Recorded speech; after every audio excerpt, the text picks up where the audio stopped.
I wasn't supposed to be surprised. Not after everything. But when the wedding invitation arrived in a pale blue envelope, written in my sister's unmistakable cursive, I still stared at it like it was some kind of joke. To my dearest sister, Ava, it read. I would be honored to have you attend the most important day of my life. The most important day of her life. Right. I hadn't spoken to Madison in over a year. Not since she took everything that mattered to me. The envelope trembled in my hands. Not from the weight of paper, but from the weight of memory. She'd written it like nothing had happened. Like she hadn't stolen my fiancé. Like she wasn't marrying him. My phone buzzed.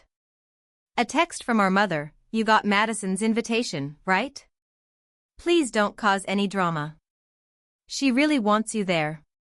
I laughed. A dry, bitter sound that caught in my throat. Drama?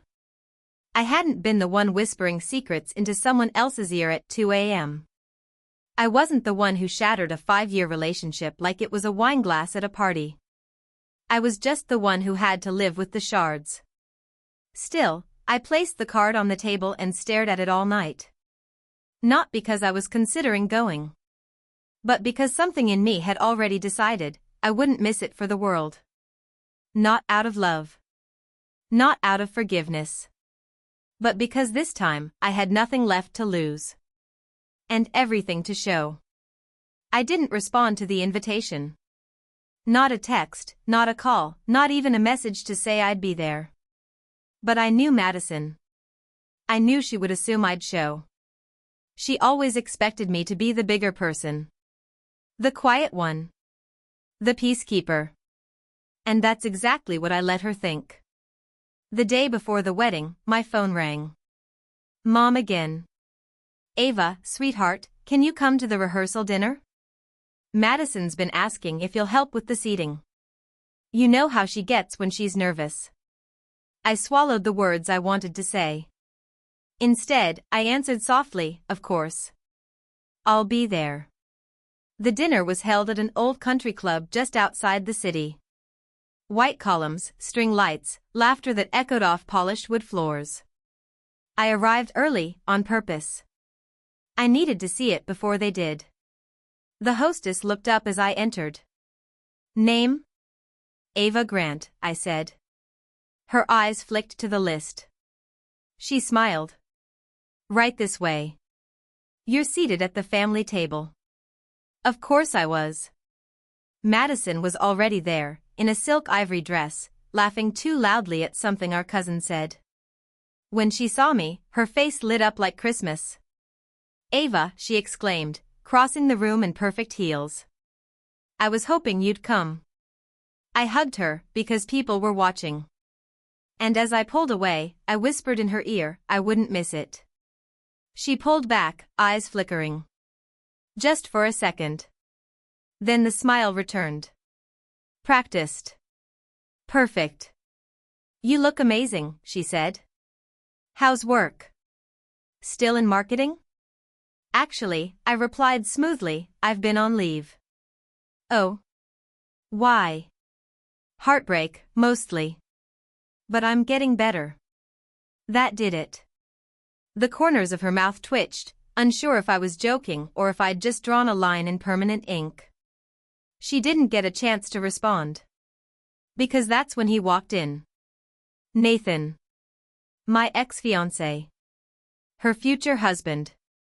He looked almost the same tailored suit, same hesitant smile, but his eyes didn't meet mine. Not right away. When they did, it was brief. Shaky. He looked away first. And that told me everything I needed to know. I wasn't there for peace. I was there for the truth. Dinner was elegant. Predictably so. There were gold-rimmed plates, strings of white roses down the center of the table, and the kind of small talk that makes your skin itch.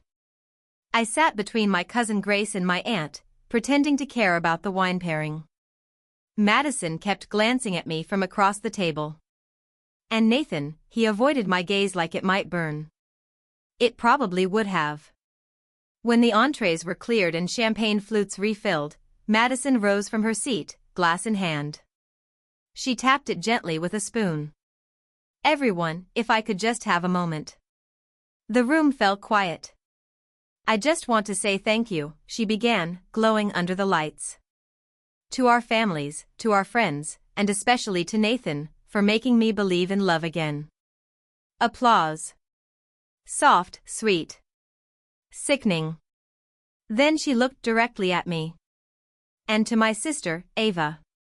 Thank you for being here. It means everything to me." I raised my glass. Smiled. But my silence? That said more than words ever could. Madison sat back down. People returned to their conversations. Laughter resumed. But the air felt thinner somehow. Then our mother stood up. "I think it's only right," she said brightly, "that Ava say a few words too." A hush spread like smoke. Madison's eyes widened just slightly. "Mom, no, she doesn't have to." But I was already rising. Glass in hand. My heart wasn't pounding. My hands didn't shake. I'd waited too long for this moment to flinch now.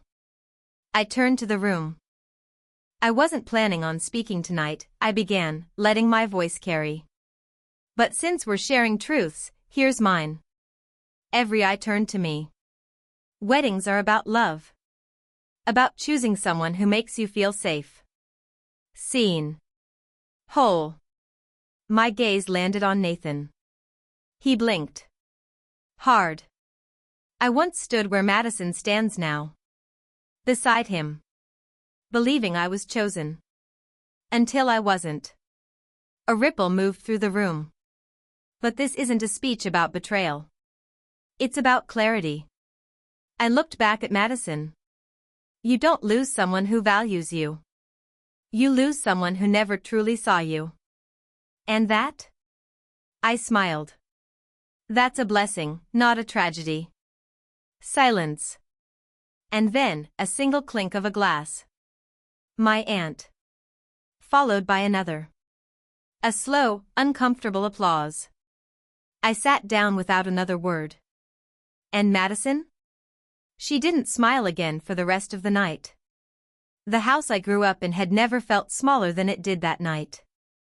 After the rehearsal dinner, I drove straight there, needing something, comfort, closure, maybe just the illusion of stillness.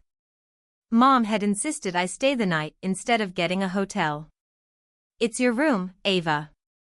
Always will be. Funny, considering how little space I was ever allowed to take in it. The walls were still the same shade of pale lilac I chose when I was 13.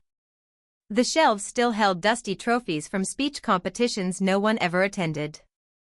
And in the corner sat the small desk where I used to write my dreams in spiral-bound journals, before I knew how quietly they could be stolen. I sat on the edge of the bed, the invitation still in my purse, unread but memorized. Tomorrow. 4 p.m. at the Lakeside Chapel. Black tie. Elegant. Eternal. My phone buzzed. A text from Nathan. Can we talk? I stared at it. For a long time. Of course he'd reach out now. The night before he promised forever to someone else. When he'd already stolen years I couldn't get back. I typed back 2 words, where and when. 5 minutes later, I was back in my car, following the directions he sent. He asked me to meet him at the park downtown. The one where he and I used to have late-night walks after long workdays, dreaming out loud under cheap string lights and the buzz of fireflies. I pulled into the parking lot. He was already there, sitting on the bench under the old elm tree. He stood when he saw me, hands buried deep in his coat pockets like he didn't know what to do with them. Ava, he said quietly. I nodded. Nathan. He looked older somehow. Not in years, but in weight. There were new creases near his eyes, a tension in his shoulders that hadn't been there before. I wasn't sure you'd come, he said. I wasn't sure I should. He ran a hand through his hair. I needed to say something. Before tomorrow. Then say it. He paused. I didn't plan for this to happen. That's the first lie, I said softly. He flinched, but didn't argue. Madison, she was going through a rough time. You and I had just had that fight. I laughed, just once, cold and sharp. So sleeping with my sister was your version of therapy? No, he said quickly. It wasn't like that. It started with talking. She listened in a way. I held up a hand. Stop. You don't get to rewrite this. He shut his mouth. I looked out at the fountain across the path. The same one he once kissed me beside, promising we'd come here with our kids someday. You made a choice, Nathan. You both did. And you didn't just betray me. You watched me break, and you stayed silent. That's the part one can't forgive. I know, he whispered. And I'm sorry. God, Ava, I am so sorry. I turned back to him, finally meeting his eyes. Then why are you marrying her? His lips parted, but no sound came. I waited. I don't know, he said, and his voice cracked. And there it was. The truth. At last. I thought maybe if I said yes enough times, he continued, I could believe it was right. That maybe I hadn't ruined something I couldn't live without. And did it work? I asked. He looked at me. No. A gust of wind blew through the trees. I wrapped my coat tighter around me, not from the cold, but to keep from feeling anything too deeply. He stepped closer. Ava, I made a mistake. The biggest one of my life. I didn't move. Then call it off. What? Call it off. Walk away. Tell the truth. If you really mean any of this, that's the only thing left to do. He stared at me like I'd just asked him to breathe underwater. I can't, he said finally. It's too late. Everything's planned. The guests, our families, her. There it is, I said, the ache settling like a stone in my chest. You're not sorry. You're scared. He didn't deny it. I didn't come here for closure, Nathan, I said, stepping back. I came to see if you were still the same man who let me unravel while pretending nothing had changed. And you are. I turned toward my car. Ava, wait, he called out. I stopped, looked back. For what? I asked. Another apology you won't back with action? A second-hand love you're not brave enough to fight for? He lowered his head. I hope, I added, you at least manage to look her in the eye tomorrow when you say your vows. Then I left. Not with regret. But with certainty. Because now I knew, his betrayal wasn't a moment. It was a pattern. And I was finally done being its victim. I arrived at the wedding precisely 3 minutes before it began. Not early. Not late. Just enough time to make an entrance without it seeming intentional. I wasn't dressed to upstage, but I also hadn't chosen silence. A simple navy gown, hair pulled back, heels that clicked confidently across the marble floor of the lakeside chapel. Eyes followed me. Of course they did. Cousins leaned toward each other, whispering like I couldn't see them. My mother blinked twice when she spotted me from the front pew, then turned back to her folded program like nothing had happened. It didn't matter. I wasn't here for them. I was here for me. The chapel was beautiful, flawless even. Rows of white chairs tied with soft gold ribbons. Tall vases of hydrangeas lining the aisle.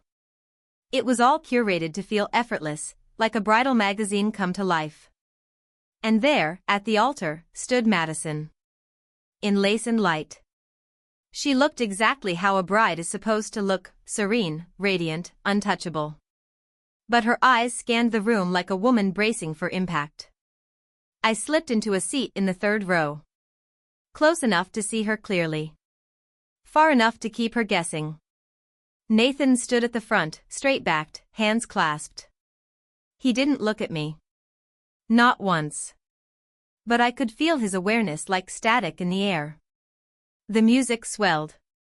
And then everything froze. The doors opened, and Madison stepped forward. Her veil caught the sunlight pouring through the stained glass. People stood. Cameras clicked. Tears welled in the corners of eyelids. But all I saw was the truth. Two people promising forever for the wrong reasons.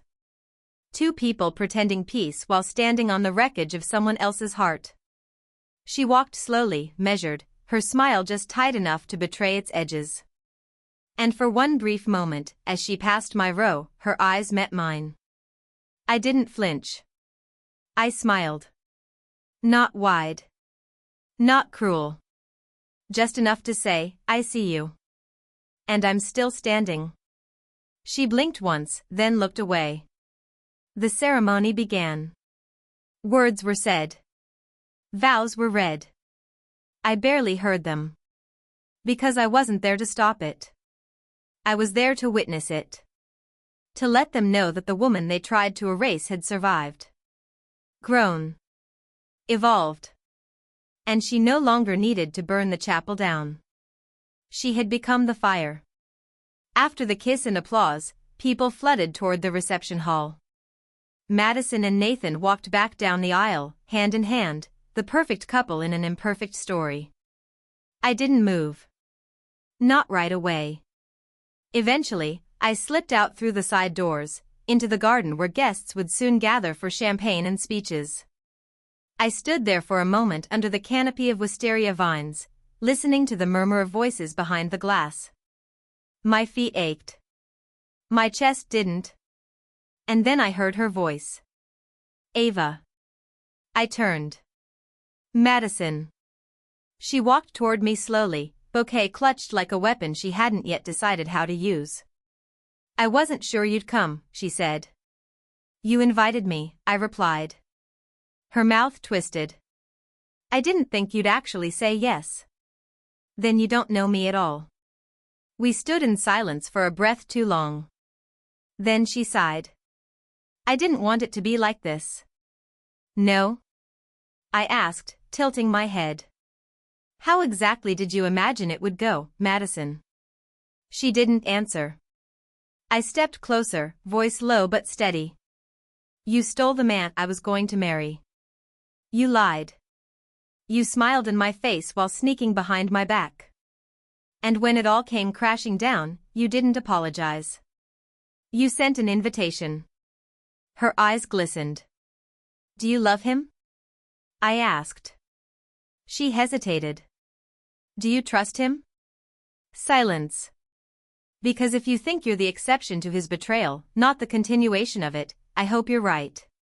For your sake. I didn't mean to hurt you, she said finally. But you did, I said. And you never made it right. You just moved on and hoped I'd stay quiet. I thought you'd forgive me. I laughed, soft and sad. You didn't want forgiveness, Madison. You wanted forgetfulness. You wanted me to disappear so your guilt could fade with me. She blinked. But here's the truth, I added, stepping back. I'm not here to ruin anything. I'm not here to scream or make a scene. I'm here to remind you. Of what? That I'm not broken, I said. That I am more than the woman you betrayed. That I walked through the fire you lit and came out shining. Her hands trembled. You chose him, I finished. You live with that. Then I turned and walked away. Not with bitterness. But with grace. Because sometimes revenge isn't loud. Sometimes it's simply showing up, with your head high, your heart whole, and your silence sharper than any scream. The clink of crystal, the shimmer of champagne, the endless hum of conversations no one really listened to. Receptions are strange things. A theater of smiles. A celebration of choices, even when those choices left someone else in ruins. I stood by the edge of the courtyard, beneath a cluster of hanging lights that swayed slightly in the breeze. From this distance, it almost looked like a fairy tale. Madison was laughing, holding court in her beaded gown, Nathan never far from her side. His hand grazed her back in calculated touches. She leaned into him like everything was exactly as it should be. But I'd seen the flinch behind her eyes. The subtle tension in his jaw every time someone mentioned the future. A waiter passed by with a tray. I took a glass of champagne, not to drink, but to hold, like armor. Something about cold glass made it easier to stay warm. Ava? I turned. It was Liam. Cousin of the groom. A man with soft eyes and the rare gift of asking questions because he actually cared to hear the answers. You look incredible, he said, then caught himself. Sorry. That felt rehearsed. It's fine, I smiled. This whole day is rehearsed. He laughed. You came. I did. Why? I looked back at Madison and Nathan, still basking in their curated spotlight. Because pretending not to care never healed anyone. He studied me for a moment. You're braver than I would be. No, I said, sipping from the glass now. Just finally done letting other people write my story. We walked along the edge of the garden, quiet for a few paces. Music drifted from the speakers, a soft, romantic tune with strings and sighs. I always wondered, Liam said, what really happened. Between you and Nathan. I didn't answer immediately. Not because I didn't have the words, but because the truth deserved the silence before it. He stopped choosing me, I said finally. Little by little, in ways no one notices at first. He stopped asking about my day. He stopped reaching for my hand. He stopped remembering who I was before he tried to change me. And Madison? She watched me fall apart, and instead of catching me, she waited for the pieces to stop moving. Then she picked one up and called it hers. Liam winced. I'm sorry. I'm not, I said. Not anymore. Because if it hadn't happened, I'd still be standing next to a man who didn't believe in me, and calling it love. He looked at me then, really looked. You're nothing like how they described you. I raised a brow. And how was that? Dramatic. Cold. A little bitter. I smiled. So, a woman who didn't collapse the way they hoped. Exactly. We paused by the rose arbor. From where we stood, I could see Madison scanning the crowd, her laugh faltering when she didn't find what she was looking for. She's looking for me, I said. Why? Because she knows, I whispered. That piece isn't something you pose for. It's something you earn. Liam hesitated, then asked, do you want her to regret it? I considered that. No, I said slowly. I want her to remember it. Every time she wonders why the room feels cold, even when it's full. Every time she reaches for him and he flinches. Every time silence follows a smile. I want her to remember the cost. A pause. And I want to forget. He nodded, and we stood there a while longer, two quiet witnesses to a wedding built on echoes. Eventually, the DJ's voice echoed through the courtyard, time for the bride and groom's first dance. Guests gathered. I stayed where I was. Liam beside me. They danced to a slow, aching ballad. Madison's head rested on Nathan's shoulder. His eyes didn't meet hers. When the song ended, there was applause, but not from me. Instead, I turned to Liam and said, walk me out? Gladly. As we made our way toward the exit, someone called my name. I stopped. It was Madison. She had slipped away from the crowd, bouquet in hand, veil now draped behind her like a ghost she couldn't quite escape. Ava, she said again, catching up. Her voice was low. Urgent. I turned. She looked at me with something between hope and fear. Can I talk to you? I nodded. Liam gave a polite nod and stepped aside. Madison took a breath. I know this doesn't fix anything. I know you don't owe me a second more of your time. Then why are you here? I asked. Because I need you to know. I didn't win. I blinked. What? You think I have him, she said. But I don't. Not really. Not fully. I said nothing. I thought having him meant I'd finally be seen. That someone would choose me over you. But he never stopped looking back. Her voice cracked. Even today. He said your name in his sleep last week. I stared at her. Not with cruelty. But with clarity. That's not my burden, I said gently. She nodded, tears starting to form. I just thought if I could stand beside him in white, maybe I'd finally feel worthy. Madison, I said softly, you don't earn worth by wearing someone else's ring. She sobbed once, then caught herself. I don't know how to live with this. That's the thing about betrayal, I said. It always comes home. Eventually. I turned then, heels on gravel, heart steady. Liam fell into step beside me as I left the reception behind. What did she want? He asked. Forgiveness, I said. Did you give it? No, I said. But I gave her something better. What's that? The truth. And under the stars, I felt it for the first time in months. Peace. Real, unedited, earned peace. The morning after the wedding, I found an envelope slipped under my mother's front door. My name, written in Madison's careful cursive. Inside, a single page. No apology. Just lines of explanation, dressed as confession. I don't expect you to ever trust me again. But I wanted to tell you something I never could say out loud. I envied you. Your calm, your mind, the way people listened when you spoke, even Nathan.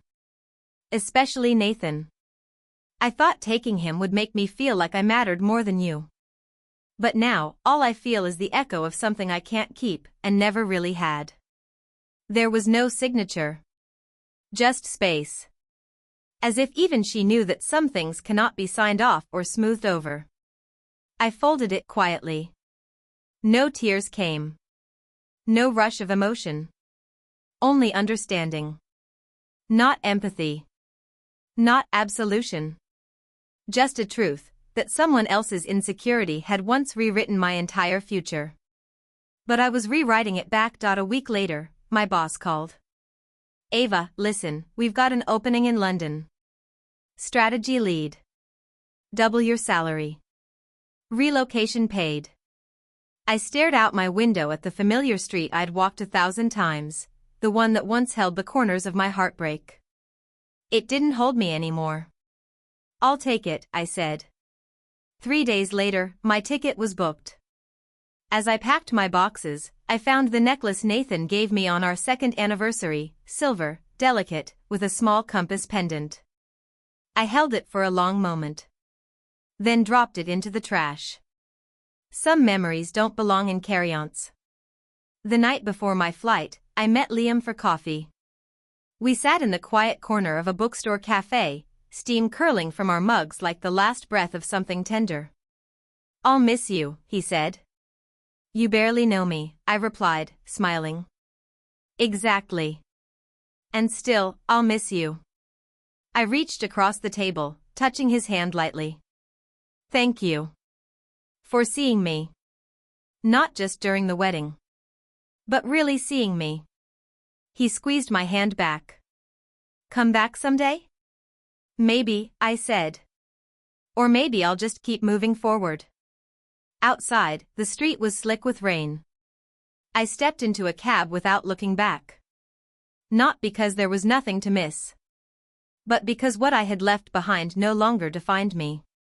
London was colder than I remembered. But cleaner. Quieter. Full of unknowns that didn't scare me anymore. My new apartment had wide windows and bare walls. A fresh canvas. The first morning, I sat with coffee on the balcony, watching the city blink awake. I thought about how far I'd come, not in miles, but in strength. Nathan and Madison were just names now. Not wounds. Not stories I had to retell to prove I survived. Just people who taught me that betrayal doesn't break you. It reveals you. I opened my journal and wrote. I was not ruined. I was rerouted. And now, I walk freely toward a life of my own design, untouched by those who once tried to erase me. And with that, I began again. This time, not in the shadows of someone else's choices, but in the full, honest light of my own.